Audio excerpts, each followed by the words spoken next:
வணக்கம் அன்பு மாணவர்களே. This is you are all about English. Welcome back to the series. Today's word that we are to see is invidious. Invidious means it is an adjective basically, and the meaning is it is an action or a situation likely to arouse or incur resentment or anger in others.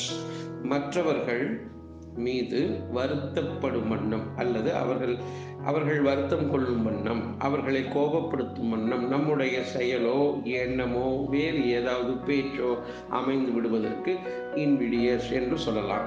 இன்விடியஸ் speech என்று சொல்லலாம். இன்விடியஸ் action சொல்லலாம். இன்விடியஸ் டீட் அப்படி சொல்லலாம். எல்லாம் அவருடைய செயல், அவருடைய பேச்சு இதெல்லாம் மற்றவர்களுக்கு வருத்தம் அளிப்பதாய் அல்லது கோபப்படக்கூடியதாய் அமைந்து விடுவதை இன்விடியஸ் என்று சொல்லலாம்.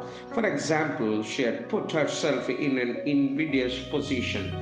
அவள் தன் மீது மற்றவர்கள் கோபப்படும் வண்ணம் அவள் நடந்து கொண்டாள். தன் மீது மற்றவர்கள் வருத்தப்படும் வண்ணம் நடந்து கொண்டாள் என்பதை she had put herself in an invidious position என்று சொல்வார்கள். ஸோ invidious என்றால் an action, situation likely to arouse resentment in others. இதுதான் அதனுடைய அர்த்தம். மீண்டும் நாளை வேறு ஒரு பதிவில் சந்திப்போம். நன்றி, வணக்கம்.